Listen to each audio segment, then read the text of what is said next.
തൃശ്ശൂർ മരിയാപ്പുരം സ്ഥലത്തു നിന്നാണ് വരുന്നത്. എനിക്ക് 3 മക്കളാണ്. ഇത് ഇളയവനാണ്. ഇനി 2 മക്കളും കൂടിയുണ്ട്. ഒരു വയ്യാത്ത മോനുണ്ട് എനിക്ക്. അവൻ ഇവിടെ കയറാനായിട്ട് സമ്മതിക്കണില്ല. അതുകൊണ്ടാണ് അവൻ വരാത്തത്.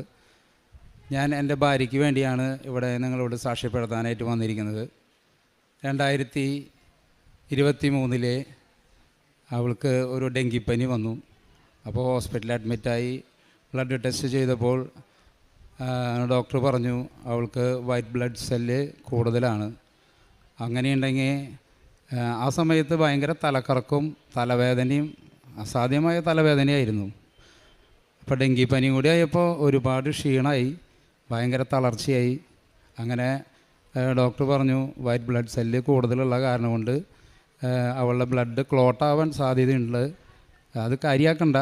അങ്ങനെ 3-4 ദിവസം അവിടെ ഹോസ്പിറ്റലിൽ കിടന്ന് ഡിസ്ചാർജായി വീട്ടിൽ വന്നു.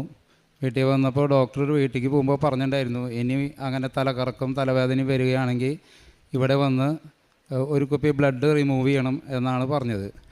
അപ്പോൾ ഞങ്ങളത് കഴിഞ്ഞ് 2-3 ദിവസം കഴിഞ്ഞപ്പോൾ 2023 ആഗസ്റ്റിൽ തന്നെ ഇവിടെ വന്ന് ഉടമ്പടി പുതുക്കി. ആദ്യം 2019 ഉടമ്പടി എടുത്തിട്ടുണ്ടായിരുന്നു. പക്ഷേ കൊറോണ വന്ന് അത് പൂർത്തിയാക്കാൻ പറ്റിയില്ല. പിന്നെ 23 വന്ന് ഇവിടെ വന്ന് ഉടമ്പടി എടുത്തു.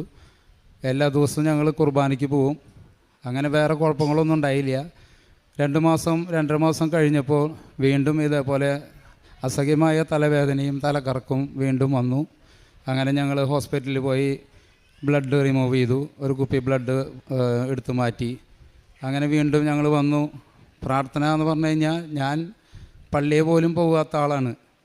അങ്ങനെ 2023 ഉടമ്പടി എടുത്ത പിന്നെ ഒരു ദിവസം പോലും ഞാൻ കുർബാന മുടങ്ങിയിട്ടില്ല. പ്രാർത്ഥനയും എല്ലാതും എൻ്റെ ഒപ്പം തന്നെ ഉണ്ട്. ഞങ്ങൾ പരമാവധി ഫാമിലി എല്ലാവരും കുർബാനയ്ക്ക് പോവും. അങ്ങനെ 2023 ഈ വയ്യായ്കളും കുഴപ്പമില്ലാണ്ടായപ്പോൾ ഞങ്ങളിവിടെ വന്നിട്ട് സാക്ഷ്യപ്പെടുത്താനായിട്ട് വന്നിരുന്നു. ഇവിടെ വന്ന് പറഞ്ഞപ്പോൾ നല്ല തിരക്കുണ്ടായിരുന്നു. കാര്യങ്ങൾ പറഞ്ഞപ്പോൾ ഒരു സിസ്റ്ററായിരുന്നു. സിസ്റ്റർ പറഞ്ഞു നന്ദി പറഞ്ഞ് നിങ്ങൾ പോയിക്കോ എന്ന് പറഞ്ഞു. അങ്ങനെ ഞങ്ങൾ അന്ന് നന്ദി പറഞ്ഞ് ഞങ്ങൾ പോയി. കഴിഞ്ഞ 2024 വീണ്ടും ജൂലൈ മാസം ഞങ്ങളിവിടെ വന്ന് ഉടമ്പടി വീണ്ടും പുതുക്കി. അവൾക്ക് അപ്പോൾ ചെറിയ അസ്വസ്ഥതകളുണ്ടായിരുന്നു. ഒരു നീർക്കെട്ട് പോലെ ഒരു നെഞ്ഞത്ത് വിമിഷ്ടവും കാര്യങ്ങളൊക്കെ ഉണ്ടായിരുന്നു. ആഗസ്റ്റ് മാസം 5-ാം തീയതി ആഗസ്റ്റ് മാസം തന്നെ ഇവൾക്ക് വീണ്ടും വയറ്റിലൊക്കെ നീർക്കെട്ടും കാലുമ്മ ചെറുതായിട്ട് നീരൊക്കെ ഉണ്ടായി. അങ്ങനെ ഞങ്ങൾ ഡോക്ടറെ അടുത്തേക്ക് പോയപ്പോൾ ഡോക്ടർ ഇഞ്ചക്ഷനും മരുന്നൊക്കെ തന്നു. ഞങ്ങൾ വിട്ടു. പക്ഷേ നീര് കൂടുന്നല്ലാണ്ട് കുറയുന്നുണ്ടായിരുന്നില്ല. അങ്ങനെ വീണ്ടും ഞങ്ങൾ ഗ്യാസ്ട്രോളജിയുടെ ഡോക്ടറെ കണ്ടു. ഗ്യാസ്ട്രോളജിയുടെ ഡോക്ടർ പറഞ്ഞു ഇവിടെ അഡ്മിറ്റാക്കണം. അങ്ങനെ CT സ്കാനും എല്ലാ കാര്യങ്ങളും ചെയ്തപ്പോൾ അവൾക്ക് ലിവറിൽ നിന്ന് പോകുന്ന വെയിൻ ഒരെണ്ണം ബ്ലോക്ക് ഉണ്ട് എന്നാണ് പറഞ്ഞത്. അപ്പോൾ ഡോക്ടർ പറഞ്ഞു എത്രയും പെട്ടെന്ന് ഇവിടെ അഡ്മിറ്റാകണം. അഡ്മിറ്റായിട്ട് മറ്റുള്ള ടെസ്റ്റുകളെല്ലാതും ചെയ്ത് നോക്കിയപ്പോൾ ഡോക്ടർ എന്നോട് പറഞ്ഞത് ലിവറിൽ നിന്ന് പോകുന്ന 3 വെയിനും അവൾക്ക് ബ്ലോക്കാണ്.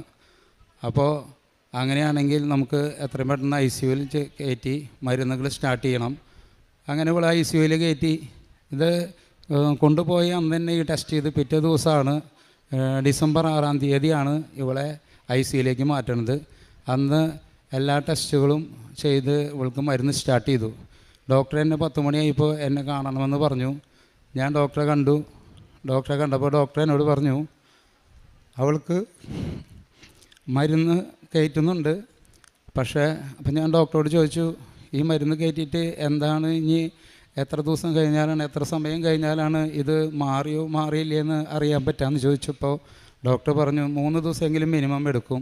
അപ്പോൾ ഞാൻ പറഞ്ഞു 3 ദിവസം കഴിഞ്ഞിട്ട് മാറിയില്ലെങ്കിൽ എന്താ ചെയ്യേണ്ടതെന്ന് ചോദിച്ചു. അപ്പോൾ ഡോക്ടർ എന്നോട് പറഞ്ഞു ലിവർ മാറ്റി വയ്ക്കേണ്ടി വരും എന്നാണ് പറഞ്ഞത്.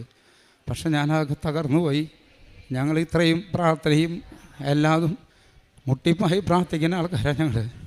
എന്നിട്ട് ഞങ്ങൾക്കിത് തന്നെയല്ലേ വന്നത് എന്നാലോചിച്ച് ഞങ്ങൾ ഭയങ്കര സങ്കടപ്പെട്ടു. ഞാൻ പള്ളിയിൽ നിന്ന് എനിക്ക് പോന്നിട്ടില്ല.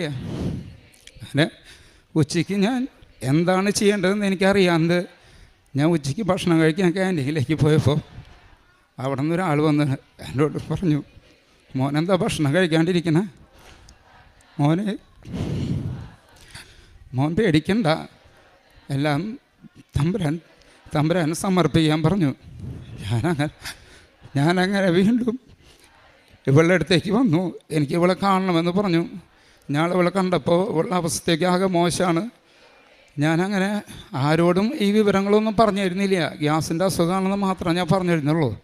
ഞാനങ്ങനെ ഉള്ള ആങ്ങള ജർമ്മനിയിലാണ്. അവൻ്റെ ഭാര്യ അവിടെ നേഴ്സാണ്. അവൾക്ക് എല്ലാ റിപ്പോർട്ടുകളും ഞാൻ അയച്ചു കൊടുത്തു. അപ്പോൾ അവൾ പറഞ്ഞു, അളിയ ഇത് വെച്ചോണ്ടിരിക്കല്ലേ, വേറെ ഹോസ്പിറ്റലിലേക്ക് പൊക്കോളൂ, രാജഗിരി ഹോസ്പിറ്റലാണ് നല്ലത്, അങ്ങോട്ട് പൊക്കോ, ലിവറിൻ്റെ എന്ത് സംഭവം ഉണ്ടെങ്കിലും അവിടെയാണ് നല്ലത് എന്ന് പറഞ്ഞു. അന്ന് ഞാൻ അങ്ങനെ തന്നെ ഡോക്ടറോട് പറഞ്ഞു, ഇത് ഞങ്ങൾ ഇവിടുന്ന് മാറ്റാണ്, ഞങ്ങൾക്ക് അതിന് വേണ്ട കാര്യങ്ങളൊക്കെ ചെയ്തു തരണം എന്ന് പറഞ്ഞു. അങ്ങനെ തന്നെ ഞങ്ങൾ അന്ന് രാത്രി 12:30 ആയിട്ട് ഞങ്ങൾ അപ്പം തന്നെ രാജഗിരി ഹോസ്പിറ്റലിൽ വന്നു. അവർ കാഷ്വാലിറ്റിയിൽ കയറ്റി എല്ലാ കാര്യങ്ങളും ചെയ്ത് 6 മണിയായപ്പോൾ എന്നെ ഡോക്ടർ വിളിച്ചിട്ട് പറഞ്ഞു, അവൾക്ക് ലിവറിൽ നിന്ന് പോകുന്ന 3 വെയിനുണ്ട്. അതായത് ലിവർ പ്യൂർ ചെയ്തിട്ട് ഹാർട്ടിലേക്കും മറ്റുള്ള അവയവങ്ങൾക്ക് പോകുന്ന 3 വെയിനും ബ്ലോക്കാണ്. അപ്പോൾ അത് ബ്ലോക്ക് തീർത്താൽ ഇവളുടെ നീര് എല്ലാതും പോവും. നല്ല നീരായിരുന്നു, മേത്ത് കാലുമ്പിയും എല്ലായിടത്തും നീരായിരുന്നു, പാൻക്രിയാസിൽ ആമാശയത്തിൽ എല്ലായിടത്തും നീരായിരുന്നു. അപ്പോൾ ഡോക്ടറോട് പറഞ്ഞു, അതിനിപ്പോൾ എന്താണ് ചെയ്യുക എന്ന് പറഞ്ഞപ്പോൾ ഡോക്ടർ പറഞ്ഞു, നീ പേടിക്കണ്ട, ബ്ലഡ് ടെസ്റ്റുകൾ കുറച്ച് ടെസ്റ്റുകൾ ചെയ്യാനുണ്ട്. പിന്നെ വയറ്റിൽ കെട്ടിയിട്ടുള്ള നീര് ഇതിൻ്റെ സംഭവം കൊണ്ടാണോ വന്നതെന്ന് ആ ടെസ്റ്റ് ചെയ്ത് കഴിഞ്ഞാൽ അത് ഓക്കെ ആണെങ്കിൽ ഇന്ന് തന്നെ നമുക്ക് ആ ബ്ലോക്ക് തീർക്കാം. ബ്ലോക്ക് തീർത്ത് കഴിഞ്ഞാൽ വേറെ പ്രശ്നങ്ങളൊന്നുമില്ല. അപ്പോൾ ഞാൻ പറഞ്ഞു, എൻ്റെ തൃശ്ശൂർ അമല ഹോസ്പിറ്റലാണ് ആദ്യം ഞങ്ങൾ കാണിച്ചത്. ആ ഡോക്ടർ പറഞ്ഞത് ലിവർ മാറ്റി വയ്ക്കണമെന്നാണ് പറഞ്ഞതെന്ന് പറഞ്ഞു. അപ്പോൾ ഡോക്ടർ പറഞ്ഞു, എന്തിനാണ് നിങ്ങൾ ലിവർ മാറ്റി വയ്ക്കണേ? ഈ ലിവർ മാറ്റി വെച്ചാലും ഈ കംപ്ലൈൻറ്റ് അവിടെ ഇനി ഉണ്ടാവും. ഈ ബ്ലോക്ക് തീർത്താൽ തന്നെ എല്ലാ കാര്യങ്ങളും മാറ്റി തരും എന്ന് പറഞ്ഞു. അപ്പോൾ ഞാൻ അതിനെല്ലാ ടെസ്റ്റുകളും ചെയ്ത് അതെല്ലാതും ഓക്കെ ആയിരുന്നു. അങ്ങനെ പിറ്റേ ദിവസം കാലത്ത് 7:30 ആകുമ്പോഴേക്കും ഇവൾക്ക് സ്റ്റെൻറ്റ് ഇട്ടു. അത് ടിപ്സ് എന്ന് പറയും. അതിട്ട് ബ്ലോക്ക് തീർത്തു. അന്നത്തെ ദിവസം ICUവിൽ കിടന്ന് പിറ്റേ ദിവസം റൂമിലേക്ക് മാറ്റി. അവൾക്ക് ഒരു കുഴപ്പമുണ്ടായിരുന്നില്ല. എല്ലാ കാര്യങ്ങളും ഈശോ തമ്പുരാൻ ഭംഗിയായിട്ട് നടത്തി. 4-ാം ദിവസം തന്നെ ഞങ്ങൾ വീട്ടിലേക്ക് ഡിസ്ചാർജ് ചെയ്ത് വന്നു. വീട്ടിൽ വരുമ്പോൾ എന്തൊന്നാവോ വീട്ടിൽ കയറിയ വഴിക്ക് എല്ലാ ബന്ധുക്കളും ഉണ്ടായിരുന്നു. വീട്ടിൽ ഭയങ്കര മുല്ലപ്പൂവിൻ്റെ മണമായിരുന്നു. ഇടയ്ക്ക് മുല്ലപ്പൂവിൻ്റെ മണം ഉണ്ടാവാറുണ്ട്, പക്ഷേ ഞാൻ ഇവിടെ വരുമ്പോഴാണ് കൂടുതൽ എനിക്ക് മുല്ലപ്പൂവിൻ്റെ മണം അനുഭവിക്കാറ്. അന്ന് അങ്ങനെ ഞങ്ങൾക്ക് ചെയ്ത എല്ലാ അനുഗ്രഹങ്ങൾക്കും ഞാൻ കൃപാസന മാതാവിനോടും യേശു തമ്പുരാനോടും നന്ദി പറയുന്നു. പരിശുദ്ധമ്മയ്ക്കും തിരുക്കുമാരനും നന്ദി പറയാം. സഹോദരനിവിടെ തൻ്റെ ജീവിത പങ്കാളിക്ക് വേണ്ടിയാണ് സാക്ഷ്യം പറഞ്ഞത്. അതായത് പെട്ടെന്ന് ഡെങ്കിപ്പനി കൂടിയിട്ട് വൈറ്റ് സെൽസുകൾ കൂടുന്നൊരു സാഹചര്യം വരുമ്പോൾ ബ്ലഡ് കട്ട പിടിക്കുന്ന ഒരു അസുഖമായിരുന്നു ഈ സഹോദരിക്കുണ്ടായിരുന്നത്. അപ്പോൾ അത് പിന്നീട് ആയിട്ട് നമ്മൾ ട്രീറ്റ്മെൻറ്റിന് വേണ്ടി പോകുമ്പോൾ അതിൽ പറയുന്നൊരു കാര്യം, അതായത് ലിവറിലേക്ക് പോകുന്ന 3 വെയിനുകളും ബ്ലോക്കാണ്. അതുകൊണ്ട് ലിവർ മാറ്റിവെക്കുക അല്ലാതെ വേറൊരു മാർഗം അതിനില്ല എന്ന് പറയുന്ന സമയത്ത് ഇവർ വീണ്ടും ഇവിടെ വന്ന് പരിശുദ്ധമ്മയുടെ മുമ്പിൽ ഉടമ്പടി പുതുക്കി പ്രാർത്ഥിച്ചു. അത് കഴിഞ്ഞപ്പോൾ അത് ലിവർ മാറ്റിവെക്കാണ്ട് തന്നെ പരിശുദ്ധമ്മ ഈ മകളുടെ ജീവിതത്തിൽ ഇടപെട്ടുകൊണ്ട് ഈ കുടുംബത്തെ എല്ലാ തരത്തിലും പരിശുദ്ധമ്മ സംരക്ഷിക്കുകയായിരുന്നു. യോഹന്നാൻ 14:18 പറയും, ഞാൻ നിങ്ങളെ ഒരിക്കലും അനാഥരായിട്ട് വിടുകയില്ല, ഞാൻ നിങ്ങളുടെ അടുത്തേക്ക് വരും. പരിശുദ്ധമ്മയുടെ മധ്യസ്ഥതയിൽ ഈശോ അടുത്തേക്ക് ചെന്നുകൊണ്ട് ഈ ഒരു കുടുംബത്തെ ഈ ഒരു വലിയൊരു വിപത്തിൽ നിന്നും സംരക്ഷിക്കുകയായിരുന്നു. പരിശുദ്ധമ്മ മാതാവ് ചൊരിഞ്ഞ ഈ വലിയ അനുഗ്രഹത്തിന് ദൈവത്തിനെ കരങ്ങളടിച്ച് മഹത്വപ്പെടുത്തി ഈശോയ്ക്ക് നമുക്ക് നന്ദി അറിയിക്കാം. അത്യപൂർവ ദൈവാനുഭവങ്ങൾ ഇനി നിങ്ങൾക്കും സ്വന്തം.